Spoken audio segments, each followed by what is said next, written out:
Hello बच्चों, good afternoon. बच्चों, आज हम लोग पढ़ेंगे आपका लास्ट चैप्टर है जिसका नाम है बनारसी इक्का। तो इसके मैं आपको कई सारे पार्ट, 2 पार्ट, तीन पार्ट, जैसे ये लेसन ख़त्म होता है मैं आपको बना के भेजूँगी। तो आप सभी यहाँ से देख के अपनी बुक से पढ़ लीजिए। तो सबसे पहले देखिए क्या है इसमें। बनारसी इक्का जो लेसन है, देखा जाए तो सारी चीज़ें परमात्मा की बनाई हुई हैं, पर इसमें कुछ चीज़ें परमात्मा अपने हाथ से बनाता है और कुछ कार्य की अधिकता होने पर ठेके पर भी बनवा लेता है। ऐसा कहा जाता है ना कि लोग कहते हैं कि अरे कोई चीज़ आपको बहुत सुंदर लगती है तो लोग बोलते हैं कि लगता है भगवान ने अपने हाथों से बनाया है। और कोई चीज़ जब उतनी अच्छी नहीं बनी होती है तो उन्होंने अरे भगवान पता नहीं कहाँ चले गए थे, ठेके पे लगता है तुमको बनवाए हैं। तो जब कोई चीज़ें उनको अच्छी नहीं लगती हैं तो ऐसा बोलते हैं। बनारसी इक्का परमात्मा ने अपने हाथों से गढ़ा है। इसी प्रकार कहा जाता है कि जो बनारसी इक्का होता है उसको जो भगवान है, सब कहते हैं कि भगवान अपने हाथों से बनाते हैं।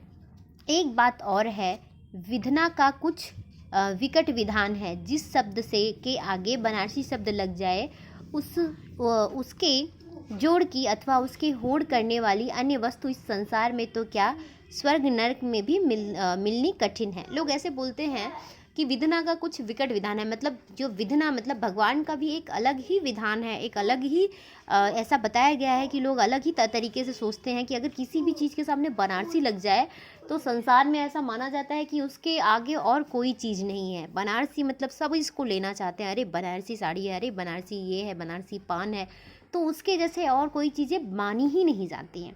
आगे क्या होता है, अब बनारसी साड़ी को ही ले लो, बनारसी साड़ी के समान साड़ी कहाँ दिखाई देती है। सभी बोलते हैं ना कि ये तो अरे भाई ये तो बनारसी साड़ी है। तो बनारसी साड़ी को बहुत अच्छा माना जाता है। बनारसी लहंगा का नाम आते ही कितने 2 पैरों वालों के मुंह पर लार टपक पड़ती है। 2 पैरों वाले मतलब इंसानों को यहाँ पे 2 पैरों वाला बोला गया है क्योंकि इंसान ही 2 पैरों वाले होते हैं। तो बोलते हैं कि उनके मुंह से लार टपक पड़ती है कि बनारसी लंगड़ा नाम का आते ही बनारसी लंगड़ा नाम का आते ही कितने 2 पैरों वाले के मुंह से लार टपक पड़ती है। मतलब बनारसी लंगड़ा एक आम की प्रजाति होती है, एक आम होता है। तो उसको सुनते ही बहुत से लोगों के मुंह में पानी आ जाता है कि अरे वो तो मुझे खाना है, अरे बनारसी लंगड़ा आम है। बनारसी ठग इतनी चतुराई से माल उड़ा ले जाते हैं कि बड़े बड़े लेखक और कभी भी दूसरों के लेख और कविताएं इतनी आसानी से नहीं अपना सकते। जैसे बनारस में सारी चीज़ें फेमस होती हैं, वैसे बनारस के चोर भी सब बोलते हैं बड़े फेमस हैं। वो चीज़ों को कैसे चुरा ले जाएंगे लोगों को पता ही नहीं चलेगा। वे ऐसा धोखा देते हैं कि पब्लिशर भी गरीब लेखकों को वैसा धोखा नहीं दे सकते।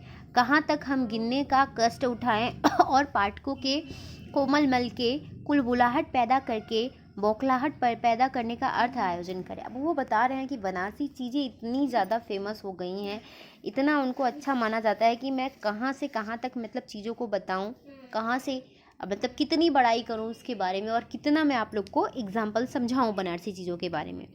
हाँ, तो अब हम बात करते थे विचित्र चीज़ बनारसी इक्का की। अब यहाँ पे एक अजीब सी चीज़ की बात हो रही है जो है बनारसी इक्का। इक्का सभी जानते थे, पहले जानते हो, अभी लोग बहुत बच्चे जानते हैं, बहुत बच्चे नहीं जानते। पहले के ज़माने में क्या होता था कि एक घोड़ा होता था, उसके पीछे से बग्गी लगी रहती थी। उसको एक जो बग्गीवान होता था वो हाँकता था और उसके पीछे लोग बैठ के जाते थे, तो इसी को इक्का बोलते थे। आप वायुयान पर भले ही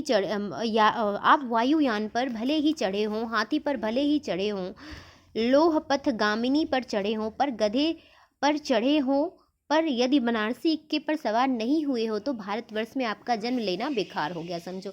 अब वो बोल रहे हैं कि अगर आप हवाई जहाज पे भी बैठे हो, हाथी पे भी बैठे हो, लोहपथ गामिनी मतलब ट्रेन को लोहपथ गामिनी बोलते हैं, मतलब जो लोहे के रास्ते पे चलती है, लोहपथ गामिनी ट्रेन को।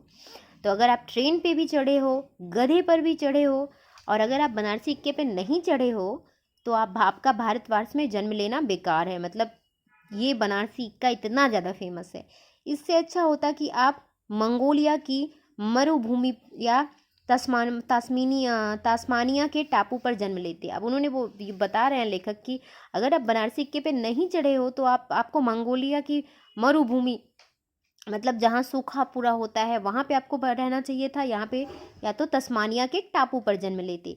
भारत के विख्यात बनारसी इक्के 2 प्रकार के होते हैं। जो भारत के सबसे ज़्यादा फेमस इक्के हैं, विख्यात मतलब जो प्रसिद्ध हैं, वो 2 प्रकार के होते हैं। एक साधारण एक साधारण, दूसरा गहरेबाज। मतलब एक होता है कि बहुत साधारण सा इक्का होता है और एक होता है कि वो बड़ा, मतलब एक होती है ना, दो टाइप की चीज़ें होती हैं कि जिसका जैसा सामर्थ्य हो वो वैसा करे, जिनके पास कम पैसा है वो उस पे बैठे और जिनके पास ज़्यादा पैसा है वो अच्छी चीज़ों पे बैठे। साधारण इक्का अधिक दिखाई देता है, जो साधारण सिंपल सा इक्का होता है वो अधिक दिखाई देता है। लेखनी से इसका चित्रण मेरे लिए कितना कठिन होगा, इसी से समझ लीजिए कि किसी कवि ने अभी तक इस पर अपनी प्रतिभा का प्रसार नहीं किया है। फिर भी काशी में रहने वाला होने के नाते और सुबह शाम इसके दर्शन करते करते कुछ न कुछ लिख ही लूँगा।